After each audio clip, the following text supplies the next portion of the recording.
Hello, and welcome to TLDTV. This is that awesome podcast. My name is LJ Sutton. Welcome. Today's first topic, we're going to be talking about the G7 summit down in Cornwall. First thing I want to ask really is because I'm quite aware that a lot of people know what the G7 is, but do you guys know what they're meant to be doing? Saving the world, right? Like your friendly neighborhood Spider-Man. No, not quite. No? Does anybody know what they're meant to be doing? I mean, it sounds like they're supposed to be making important decisions on behalf of their countries, but, you know, from what I've watched and read, it sounds like they haven't really achieved anything. They haven't reached a deadline for the no coal goal. We seem to have upset China somehow. We are not sticking to promises around vaccines, and apparently the majority of the conversations were consumed by Brexit, which is strongly denied, but it seems to be the case. Fair enough. Kane, what do you know of the G7? Yeah, I know nothing until you mentioned it. I thought of the G7. I think there's a series on TV called Cobra, and I thought, is it that? I thought, is it the same thing? Like important people making decisions as close as it comes to Mission Impossible. That's what I thought it was at first. So no, I had no idea. No idea. Yeah. What about you, Junior? Yeah, I mean, maybe I oversimplified it by saving the world and all that. But I think 7 nations that gather together to solve the biggest problems and challenges of our day. I think that's their remit, right? Yeah, to a certain extent. So essentially, it's a gathering of the world's biggest economies. Really, it's the US, France, Germany, Japan, Italy, and Canada, as well as us. Yeah. So why is there no China then? Why the disrespect? Probably because we do not consider them a democratic economy, because they're not. Neither is Russia, hence why there's no Russia. It's essentially a group of the most powerful Western nations coming together to solve problems only the most powerful Western nations can solve. However, in my opinion, it's become a bit of a tea party. Sounds cliquey, man. Sounds like secondary school to me over there. Yeah. Yeah, but there's some big issues they've tried to tackle this time. For instance, finally, the Western nations have come together and decided that the actions of China over the past so many years have become to a point where it's unacceptable. However, obviously, provoking the sleeping dragon, that is China, is not a great idea. However, China is eroding kind of individual rights across the world. They're taking advantage of all these developing countries, giving them loans, and when they can't pay them back, they put them over a barrel. Do you think it is the kind of the group of the most profitable Western nations? Do you think it's their job to stand up to China, or do you think it needs to be done in a different way?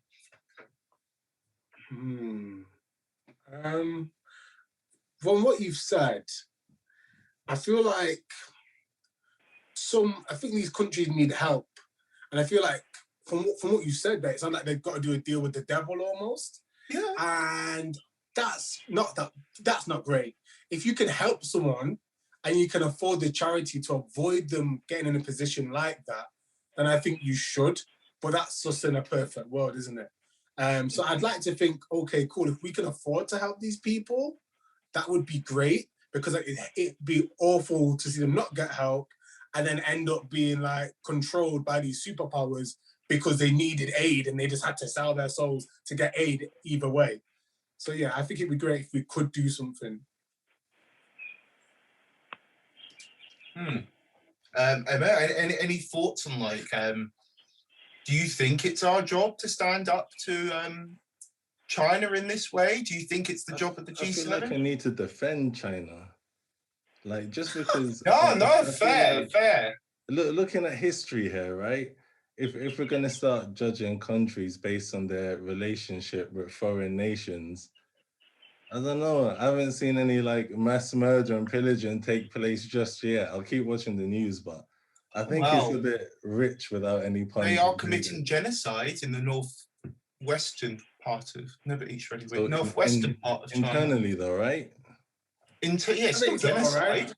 Yeah, so again, if we measure this against those nations that you just like mentioned, like I don't know, like I'm not necessarily gonna jump out the window and kind of say, oh, China, like they didn't invent genocide. It just so happens that they're a developing nation that's become a global superpower once again. So do you not, if that's the case, do you not think that it is other countries' prerogative to step in when another country does commit genocide? I mean, it'd have been good if these countries stepped in when they were doing the genocide.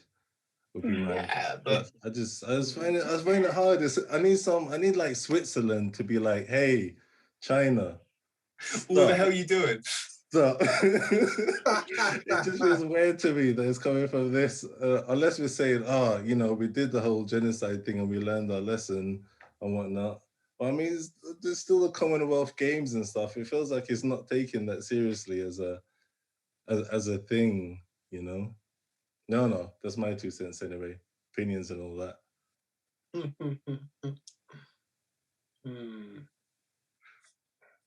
It's a funny one, yo. It's a funny one. I don't know Chinese history like that at all. And being in the West, I think I hear bad things about China here. You know, it's a communist country. I hear this, I hear that, I hear they've got so many millionaires, they've got so many billionaires, they've got the one child rule, all this different stuff. And like, I don't know them well enough to say they're the good or the bad guys. All I know is in the example that LJ gave, it sounded like they were just coming in and helping people at a price. And I think it'd be nice if someone could help them without a price. Is that us? I don't know. Is it someone on Mars? I don't know. But it'd just be nice if these people could get some help without it costing them lives. But that's how I feel about it. What if we don't have the money to help them? That's the thing. China has all this spare change, and that's why they're able to do this. It's part of what they call their Belt and Road Initiative. They're essentially trying to recreate the Silk Road for the modern era. They're trying to connect China to the world quite physically. And all these ports that they're building in these small states, they give them the cheap loans. And when these states can't pay them back, they go, fine, sure, you don't have to pay it back. But in return, we own the megaport that we just built for you. And on the surface, that sounds fine until you realize they have this across the world. And what are the implications of that? And I think that's what the G7 are trying to kind of address, is it's not just what's on the surface, what you hear in the papers, it's kind of the ramifications of them having this amount of control. That sounds like enough to want to get involved then. It makes sense why that's a conversation, because you don't want to come to this in 15 years' time and go, oh, we should have done something about that earlier on. But I also agree, like I said, if we don't have the facilities to help these countries, we need to find some kind of way. And maybe we need to find the money to help these countries to avoid the ramifications that could come later. Maybe that's the kind of battle that they're dealing up, because the cost of what it might cost to do later compared to doing the aid that these countries need now, it may be a smaller price. This is really hard to speak on because I don't know the figures on that. But ideally, these are the kind of conversations that should be had at these tea parties.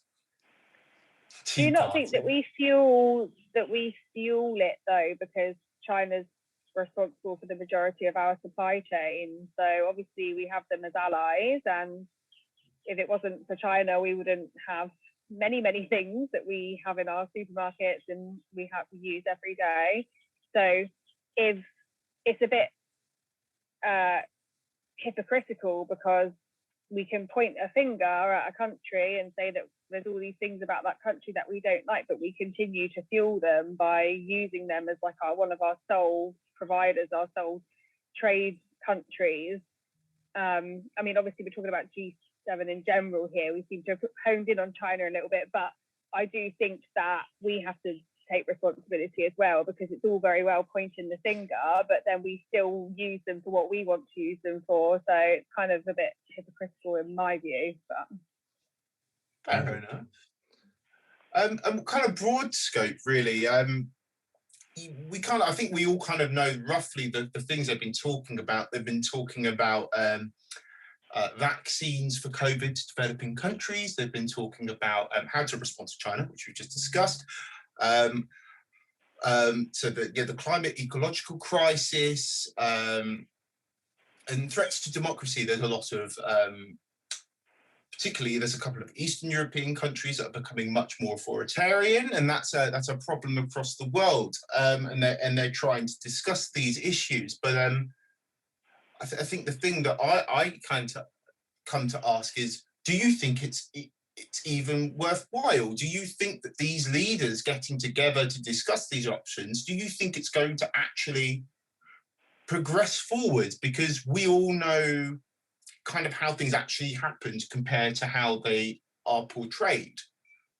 it doesn't sound like much has been achieved off of this latest G7. Now, I know that they have series of these meetings all the time, and there are steps forward made. I think generally in business, you'll probably get more productivity out of a meeting that you have face to face than you would over a Teams chat. Like, you cover more ground, there's more context, there's more personability, you can read each other better. So if you're negotiating, you have those tools to use in person. But I mean, certainly one thing we've learned over this last year is that you don't have to travel all over the world to be able to actually have a business and meeting and an important conversation with somebody. And the amusing thing about it is that they're talking about ecological, social governance, those kind of topics, and they're all flying all over the world to talk about how we should look after the planet more. And Boris is flying from London to Cornwall, which I've driven it. It's a 5-hour drive. And, so they're kind of talking about these topics, but they're also kind of like adding to the problem in the process. So yeah, I don't know. I'm sure things have been achieved that won't be flashed all over the newspapers, because there is elements of confidentiality to these conversations, I'm sure. But yeah, it doesn't seem like what I've read that we can say we've put this agreement in place, or we've hit an agreement to set a date for the no coal goal, and all of these kind of items that are on their agenda. They don't actually seem to have concluded any of them, in particular Brexit.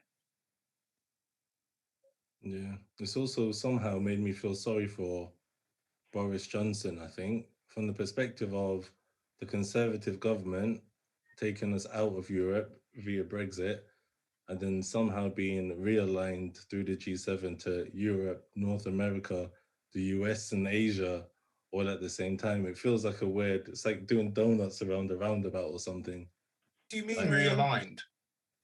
So by being in these meetings once again, so through the concept of Brexit and the EU is a unified Europe, right? Where all of the issues and things that are affecting Europe as a whole could be solved in and amongst each other. As a population, albeit by 2%, we decided, nah, we don't really want to be involved in such global affairs. We want to focus on England, the UK, these things. And then at the same time, realigning, so having these meetings that then join us, because if you're coming out of these meetings, you're coming out with 3, 5, 10-year plans that you're all going to work together to be able to achieve. No, I see what you mean. I didn't look at it like that at all. That we obviously tried to step back and go, look, you guys do you, we're going to do us for a bit. Then the G7 was like, no, we still need you though, like on this. It's like, but I want to do me, but no, we still need you. I didn't look at it like that. I wonder if it's that way around as well,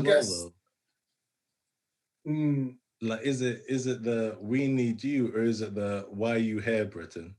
go home, Britain, because like from some of the leaks I've heard and stuff, it's like, it sounds like he's been treated a bit harshly in that room. I mean, he's in a room with like Merkel and these people who, you know, are the head of the people who just finished falling out with over like 3 years. It's like being with your ex or something in a room. There's like 2 exes. Like it feels like Gotta such be in a a room with awkward him. meeting. Huh? Yeah. It's all, yo, I have to be in, I couldn't imagine being in a room with 6, 7 exes, boy. That's stress. When you think of it like that, it's, And you're like, hey, Joe Biden, do you want to maybe we take a walk by the beach later? This I kind fell of for this last time, not again. They'll be like, that's not what you said to me the other day behind closed doors. oh my days. I've caught you out. And Japan's like, but you guys, he's still going to protect us from China, right? Yeah. But in reply to the kind of the European thing, I think there is a big difference between Britain and the EU and Britain as part of the G7. EU is very much, it's a customs union, it's a financial union, it's a borders union. It's not, you see, the G7 is the agreement between some of the richest countries in the world to come together and discuss things. And at the end of it, you could come to an agreement, but it isn't necessary. Whereas being part of the EU, any law that's made in the EU court, even if we disagree with it, is made UK law to a very big extent. So it's a very different sort of... If Britain, France and Germany agree to it, it gets done. I think safe to say. I've never seen a bill go in the opposite direction. And how many countries are there in the EU? And all you just said, if France and Germany are behind it, it goes through. So I would reply to that. Equal balance of all the countries in the EU. But how is it democratic if France and Germany are behind something? It's more than likely to go through. Like essentially, the problem solvers have the power in that room. If in whatever the crisis is, whoever has the ability to solve the problem, this is where it becomes the issue. Because it's funny how all roads lead back to China. But if the US owes China trillions, and China financed America coming back out of recession, and if America were to pay China back that money in one fell swoop, they'd be back into a recession with a broken economy. The US isn't going to say anything too crazy about China. I mean, surely we see this playing out. Why do we think China's allowed to commit genocide? There's no armies running into China, and there won't be any this week. Not while you owe a few trillion. Could you imagine? Like, do you know what I mean? Like, is it like, because this is the thing as well, that this narrative that there's these poor developing countries that China's taking advantage of, and, you know, we're picturing like mud huts or something. It's like, no, these are like, America's, as far as I know, in terms of the developed countries, America's right up there. Who else do you trust? You're not going to trust a developing nation with 2 trillion. You'll trust America with a couple of trillion because you figure they can pay it back. Yeah. Developing nations. That's why the dollar's the reserve currency of the world. Like over there. Yeah. But in terms of being stood up to China, I think, you know, it is an important thing for the G7 to talk about, as the G7 is meant to stand for all Western values to a certain extent. They'll talk about it. And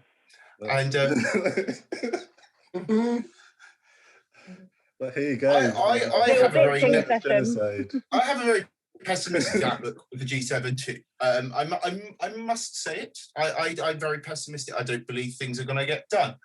To me, I've seen more of them lounging on the beach than doing anything. So that, you know, that being said, though,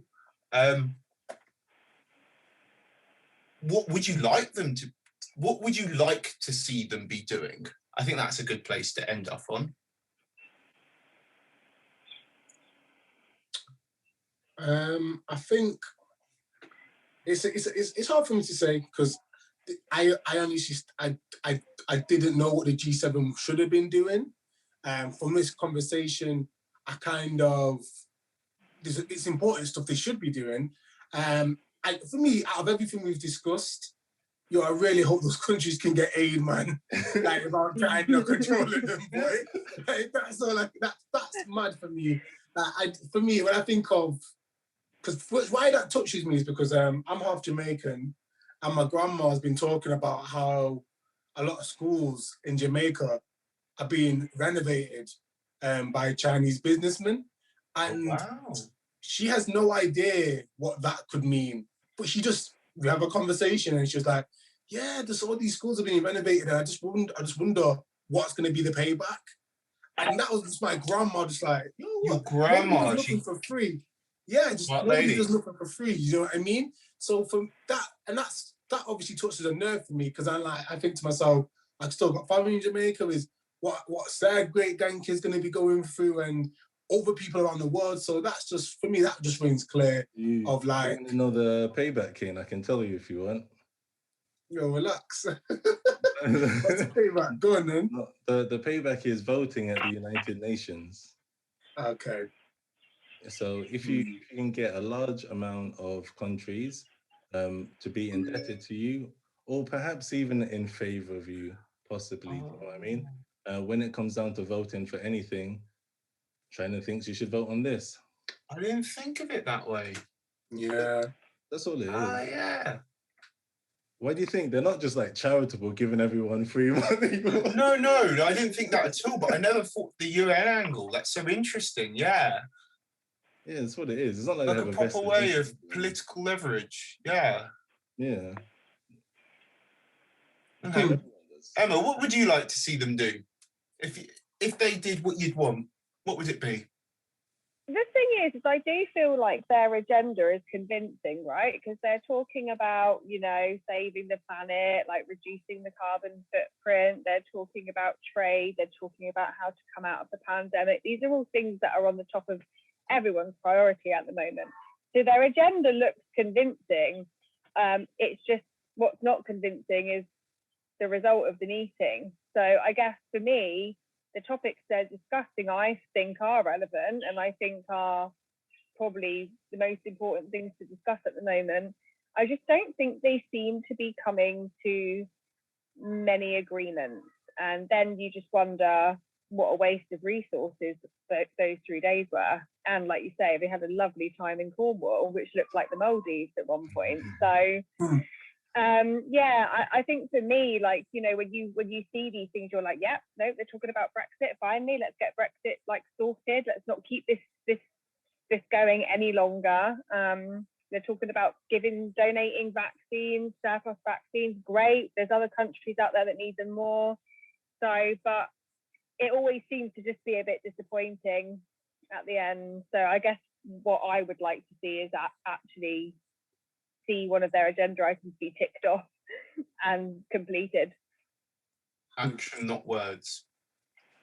Yeah.